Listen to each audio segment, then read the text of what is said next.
Los mexicanos somos profundamente racistas. El escozor que nos causa la aseveración hace que, como por arte de magia, escondamos el problema en el cajón de los mitos insostenibles y nos cuidemos de no levantar la tapa. Así lo da a entender José Luis Vera Cortés, investigador del Instituto Nacional de Antropología e Historia, en entrevista para el periódico Síntesis Veracruz. Tendría que comentar antes que la antropología física ha sido, por definición, el área de la antropología que se ha centrado en el análisis del cuerpo, de lo corporal. Sin embargo, lo ha hecho desde cierta perspectiva, ¿no? Basados en métrica y ese tipo de cosas.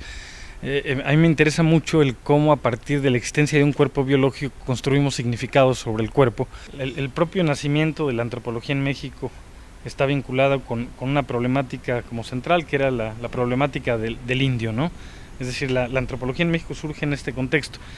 De tal forma que, por ejemplo, todos los estudios de la antropología criminal de finales del XIX terminaban por equiparar el aspecto indígena, el fenotipo indígena, al fenotipo del criminal, retomando todas estas ideas lombrosianas del siglo XIX, ¿no? Entonces, en México, a finales del XIX, indígena y criminal terminan por ser casi sinónimos, ¿no? Entonces, pues vemos que en efecto lo que estamos viviendo, no solo en términos de racismo, sino de violencia en general, pues tiene que ver, entre otras cosas, no solamente, pero tiene que ver pues con la generación de espacios de desigualdad terribles entre la población. No quiero justificar o validar la violencia que estamos viviendo, pero también hay que entenderla, ¿no?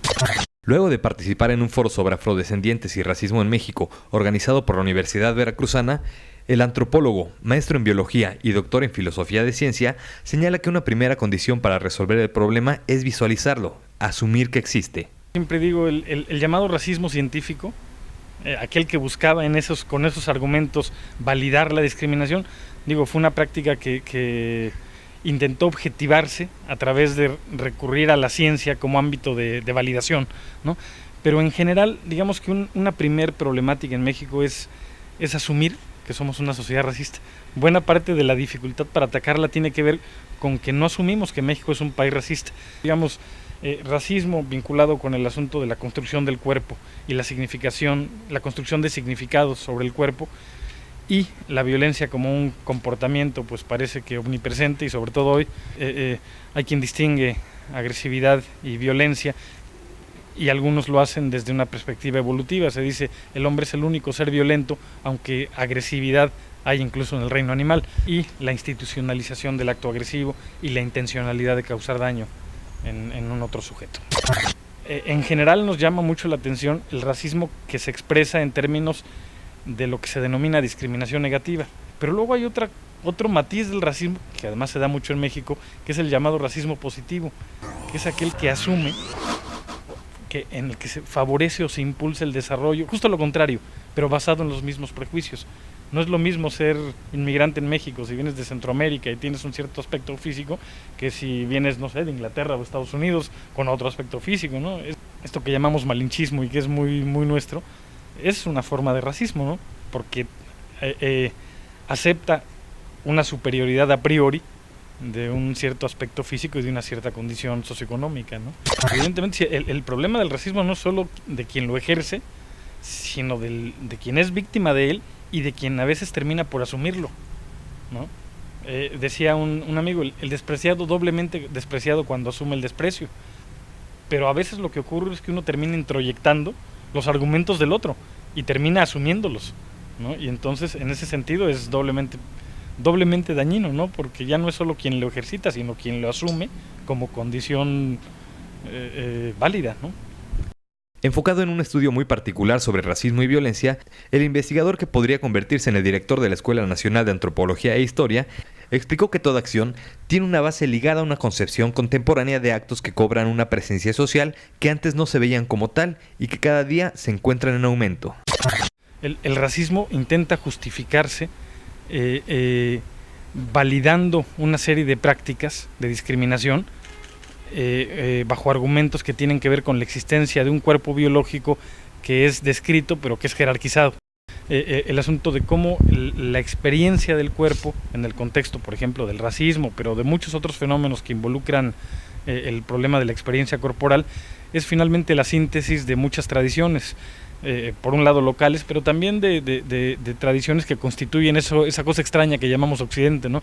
Entonces tenemos por un lado una tradición religiosa, una filosofía muy antigua del mundo clásico y un pensamiento biomédico que finalmente forman como una especie de amasijo extraño que terminan por derivar en la experiencia del cuerpo propio, pero también en la valoración del cuerpo ajeno.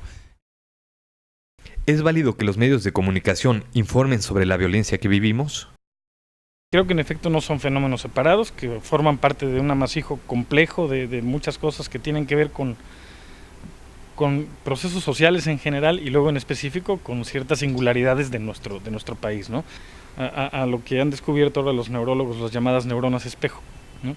Que son neuronas que se activan cuando uno presencia ciertos comportamientos. Si yo te veo caminar, todas las neuronas que coordinan mi propia motricidad se activan, de tal forma que uno puede tener la experiencia sin experimentarla directamente, sino simplemente porque se activan. Y hacía una reflexión interesantísima respecto de qué ocurre en una comunidad, en una sociedad, cuando ésta es bombardeada con información y con imágenes, violencia.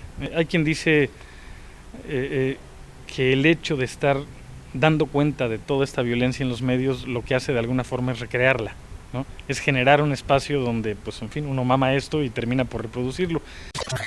Por último, José Luis Vera Cortés comenta que para erradicar ciertas conductas humanas de racismo que conllevan a la violencia física o verbal, el punto clave es la denuncia, a lo que por temor e ignorancia no practicamos, y esto inconscientemente nos convierte en cómplices.